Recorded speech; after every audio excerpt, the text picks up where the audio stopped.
Hello friends, welcome to our YouTube channel your BSc guide. इस चैनल में मैं आप लोगों को बीएससी से रिलेटेड जितनी भी क्वेरी है उसको बताऊंगी और बेस्ट से बेस्ट गाइडेंस भी दूंगी ताकि आप लोग बीएससी में बहुत अच्छा स्कोर कर सके। सो गाइस, आज हमारा टॉपिक है रेजोनेंस। पिछली की वीडियो में मैंने उन सारे सब टॉपिक्स को बताया हुआ है जो कि एग्ज़ाम के पॉइंट ऑफ व्यू से मोस्ट इम्पॉर्टेंट है।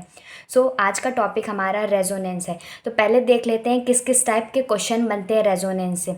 Right a short note on resonance. Resonance के बारे में बताना है, शॉर्ट नोट लिखनी है।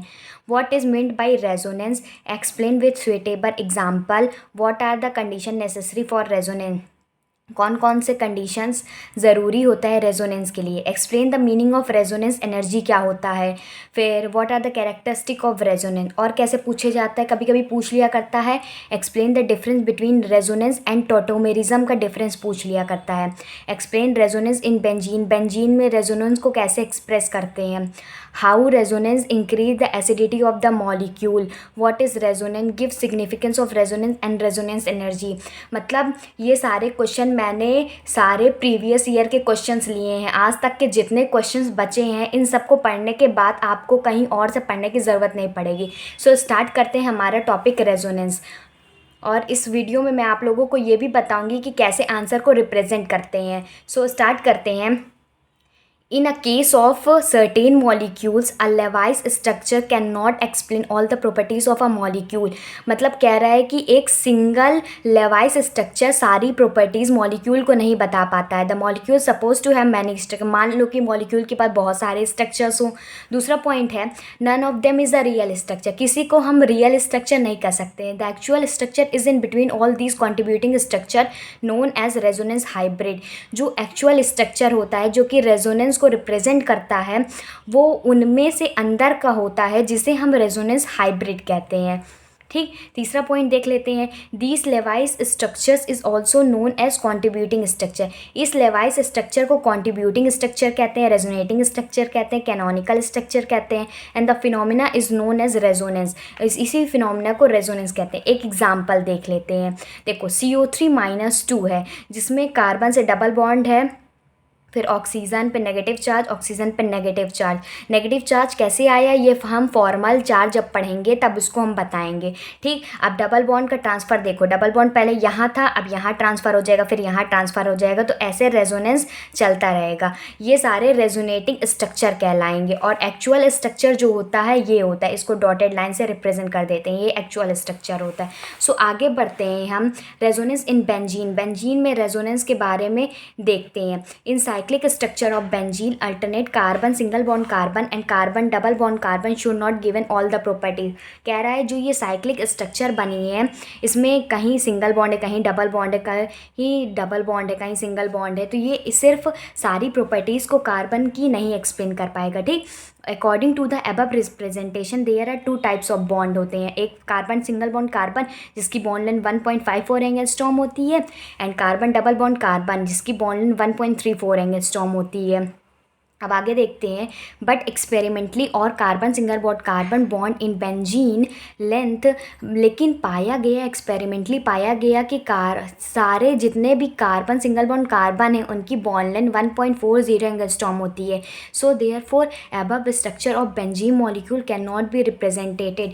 ये जो है अबव स्ट्रक्चर है इसे रिप्रेजेंट नहीं किया जाएगा। ठीक, अब देख लेते हैं कि एक्चुअल स्ट्रक्चर क्या होता है। रेजोनेंस हाइब्रिड ऑफ बेंजीन कैसे रिप्रेजेंट किया जा सकता है, लो पहले मेथड से, फिर बॉन्ड इधर ट्रांसफ़र कर दिए, ये बॉन्ड इधर गया, फिर ये वाला बॉन्ड इधर आ गया, फिर ये बॉन्ड इधर गया, और ये 3 स्ट्रक्चर है। इसको हम लोग दीवार स्ट्रक्चर कहते हैं। आगे हम लोग पढ़ेंगे, डिस्कस करेंगे। अब देख लेते हैं कौन कौन सी कंडीशंस होती है रेजोनेंस के लिए। पहली condition, the compound should have pi bond in alternate position.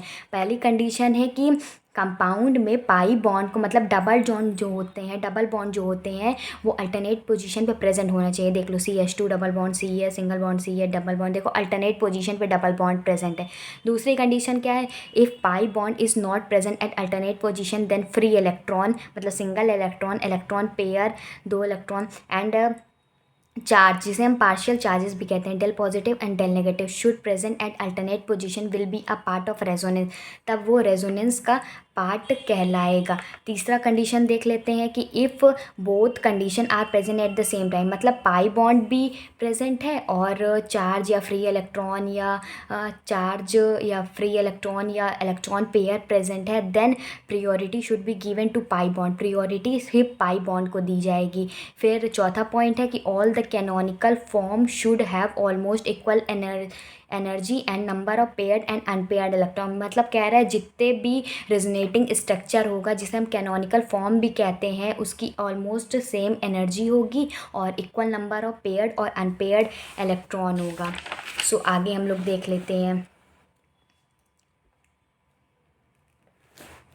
आगे कैरेक्टरिस्टिक्स ऑफ रेजोनेंस, पहली कैरेक्टरिस्टिक्स देख लेते हैं। Resonating structure are not the real structure, मतलब कह रहा है कि रेजोनेटिंग स्ट्रक्चर रियल स्ट्रक्चर नहीं होता, दे आर कॉन्ट्रीब्यूटिंग स्ट्रक्चर, वो कॉन्ट्रीब्यूटिंग स्ट्रक्चर होता है। Stability of compound depend on the number of resonating structure, मतलब किसी भी कंपाउंड की स्टेबिलिटी उसके नंबर ऑफ रेजोनेटिंग स्ट्रक्चर पर डिपेंड करती है। जितना नंबर ऑफ रेजोनेटिंग स्ट्रक्चर ज़्यादा होगा उतना कंपाउंड स्टेबल होगा। क्यों स्टेबल होगा? Because large number of bond had been dissociate, मतलब बहुत सारे बॉन्ड टूटते हैं एंड एनर्जी कांस्टेंट जो होता है वो डिक्रीज हो जाता है। In resonating structure number of atom and their position, resonating structure number of atoms और उसकी पोजीशन रिमेन अनचेंज रहती है, लेकिन जो पाई इलेक्ट्रॉन होते हैं वो अपनी पोजीशन से मूव करते रहते हैं। उसी को हम लोग डीलोकलाइजेशन ऑफ चार्ज के नाम से भी जानते हैं। चौथा पॉइंट देख लेते हैं। The heat of formation of resonance hybrid is more than the resonating structure, इसमें कह रहा है जो रेजोनेंस हाइब्रिड होता है जो कि एक्चुअल स्ट्रक्चर होता है उसका हीट ऑफ फॉर्मेशन ज़्यादा होता है। ठीक, the dipole moment of resonance hybrid is different from the resonating structure, उसका डायपोल मोमेंट भी डिफरेंट होता है। फिफ्थ पॉइंट हम लोग देख लेते हैं जो कि मोस्ट इंपॉर्टेंट है। ये जो स्ट्रक्चर मैंने पीछे भी बताया था वो दीवार स्ट्रक्चर ऑफ बेंजीन होता है जिसमें एनर्जी लेवल सेम नहीं होता है, और ये जो स्ट्रक्चर होता है इसे हम कैकुलीन स्ट्रक्चर ऑफ बेंजीन के नाम से जानते हैं जिसमें कि एनर्जी लेवल सेम होता है। आप लोग देख रहे होंगे कि नहीं, मैंने सारे पॉइंट्स में लिखे हैं आंसर को, इससे एग्जामिनर के ऊपर बेस्ट इम्पैक्ट पड़ता है कि बच्चों को आता है और उन्होंने लिखा हुआ है, कॉपी भी भरी हुई है, तो एग्जामिनर अच्छे मार्क्स देगा। सो आगे देख लेते हैं।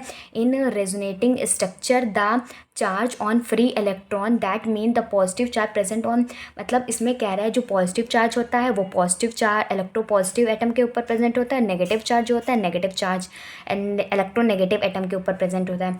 सो अगला टॉपिक देख लेते हैं। रेजोनेंस एनर्जी क्या होता है?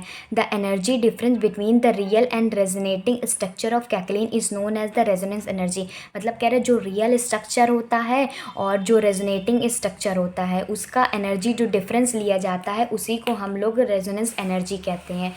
कभी कभी ये देखिए, ये इसको शॉर्ट में भी ये पूछ लिया जाता है कि 3 मार्क्स का कह सकते हो या 5 मार्क्स का ये क्वेश्चन ज़रूर बनता है कि difference between resonance and tautomerism के बारे में बताओ।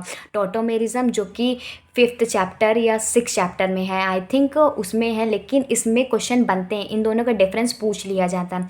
तो resonance is imagination, resonance imagination है, tautomerism is reality. In resonance canonical form have on existence, इसमें in tautomerism tauto must do exist and remain at equilibrium, electronic arrangement differ in canonical form, atomic arrangement differ in tautomerism. इसका example भी देख लो आप लोग। ठीक, अब इसमें कभी कभी पूछ लेता है सिग्निफिकेंस बताओ। सिग्निफिकेंस ऑफ रेजोनेंस में क्या होता है कि bond length decrease, the bond length in resonance by hybrid is less than the expected bond length in canonical form.